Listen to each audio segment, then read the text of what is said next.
June 6, 2015. The Olympic Stadium in Berlin. The final whistle blows. FC Barcelona has just defeated Juventus 3-1. They have won the Champions League. They have completed the treble. At that exact moment, they were not just a football team. They were an empire. They had the MSN, Messi, Suarez, Neymar, the deadliest attack the sport had ever seen. They had money. They had power. They were the envy of the entire world. Gerard Piqué stood in the center of the pitch, cutting the net from the goal as a souvenir. He thought this era would last forever.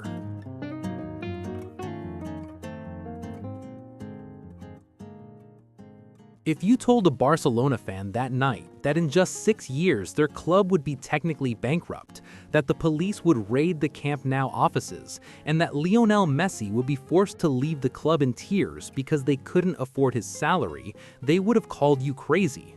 But that is exactly what happened. This is not a story of bad luck. It is a story of greed, incompetence, and the most expensive panic attack in sports history. This is how FC Barcelona burned $1 billion.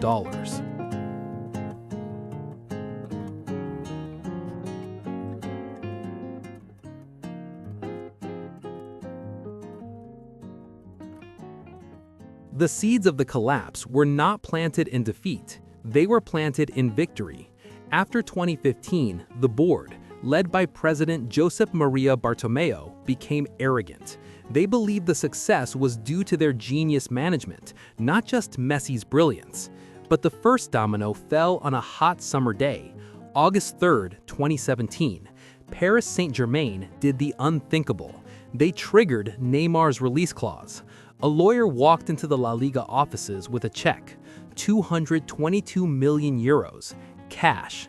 It was a world record. It was supposed to be a humiliation for Barcelona, but in reality, it was a golden opportunity. Barcelona had lost one player, but they had gained a fortune. They could have rebuilt the entire stadium. They could have invested in the academy.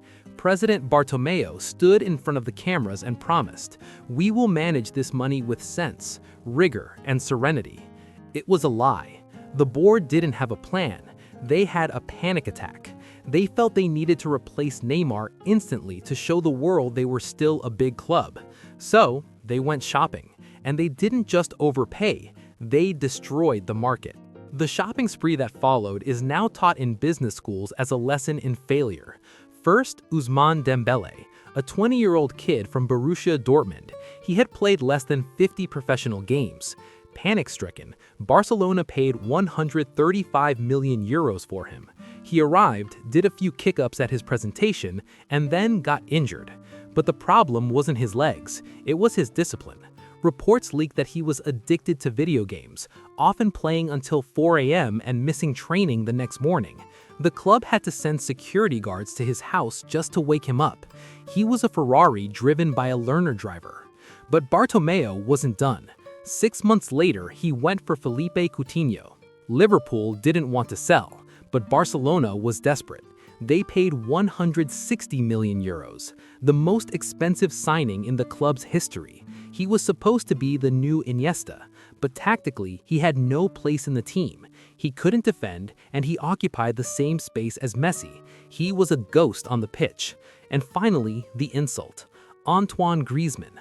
1 year earlier, Griezmann had released a documentary called The Decision, publicly humiliating Barcelona by rejecting them. Yet, Bartomeu went back for him. He paid 120 million euros. In just 2 years, Barcelona burned over 400 million euros on 3 players. But the transfer fees were just the tip of the iceberg.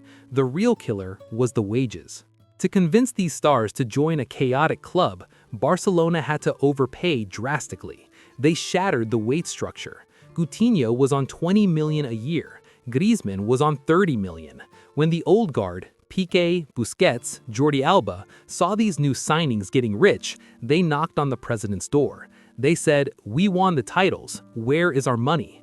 Bartomeu, terrified of losing the dressing room, gave them whatever they wanted. He handed out massive renewals with loyalty bonuses worth millions. By 2019, Barcelona's wage bill was over 70% of their total income. This is the financial red zone. The club was operating like a casino. They were betting everything on winning the Champions League every single year to pay the bills. But on the pitch, the luck was running out. While the bank account was bleeding, the soul of the team was dying. The collapse happened in 3 acts. Act 1, Rome, 2018, the miracle of the Olympico. Barcelona arrived with a 4-1 lead. They thought the job was done. They played with zero intensity. They lost 3-0. But Act 2 was the one that broke them. Anfield, May 2019. Barcelona is up 3-0 against Liverpool. They just need to survive 90 minutes. We all know what happened on the pitch. Corner taken quickly, Origi. But the real story is what happened inside the dressing room. At halftime, with the score still manageable, the players sat in silence. Messi, the captain, tried to speak, but the fear in the room was palpable. They weren't playing against Liverpool. They were playing against the ghosts of Rome. When the 4th goal went in, the camera panned to Messi's face. It wasn't anger, it was resignation. He knew the project was dead. But the ultimate humiliation came in Lisbon, August 2020, the Champions League quarterfinal. Barcelona versus Bayern Munich. It wasn't a match, it was an execution. Alphonse Davies destroyed the defense, the pressing was relentless, and the ultimate irony, Philippe Coutinho, the man Barcelona paid $160 million for, was playing for Bayern on loan. Because Barcelona couldn't afford his wages, they had loaned him out. He came off the bench for Bayern. He didn't just play, he destroyed his parent club. He scored 2 goals and provided an assist. The final score, 8-2. Piqué said it best after the match, "We have hit rock bottom. The club needs changes, and I'm not talking about the coach or the players. Structurally, the club needs changes of all kinds." He was right, but he didn't know how dark the secrets really were. As if financial ruin and sporting humiliation weren't enough, a scandal broke that felt like a mafia movie. It was called Barcagate. Journalists revealed that the club, under President Bartomeu, had hired a social media company called i3 Ventures. Their job? To create fake accounts on Facebook and Twitter. And what did these fake accounts do? They defended the president and attacked the players.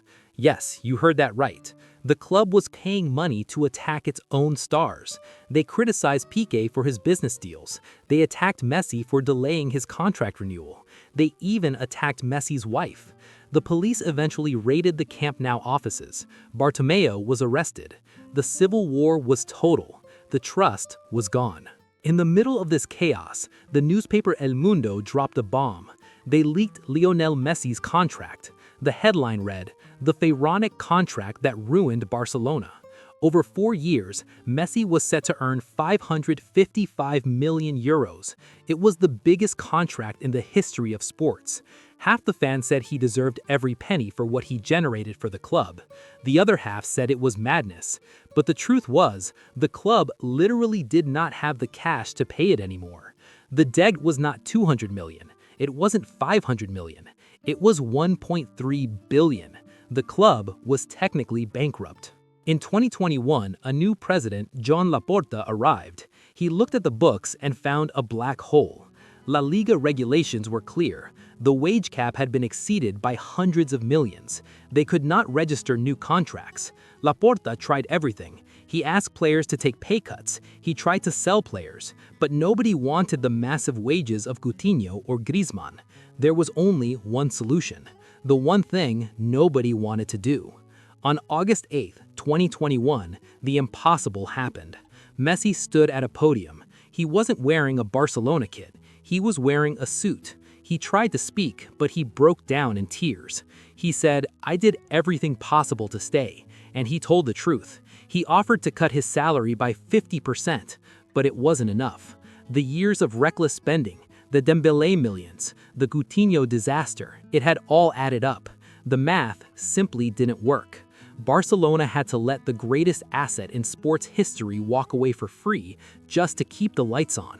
Messi went to Paris, Barcelona went to the hospital. To survive, they had to start selling the silver family. They called them palancas, levers. It was a fancy word for selling the future to save the present. They sold 25% of their domestic TV rights for the next 25 years. They sold nearly half of their merchandising arm. They even sold the name of their holy stadium to Spotify. They mortgaged the next 2 decades of the club just to survive today. Today, Barcelona is trying to rebuild from the ashes. They have young stars like Lamine Yamal and Pedri. There is hope again.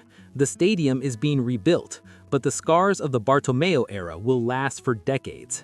This story serves as a warning to every super club in the world. It doesn't matter how much history you have. It doesn't matter if you have the best player in the world. If you let greed take the wheel, eventually you will drive off the cliff. Barcelona didn't die, but the invincible empire of 2015, that club is gone forever.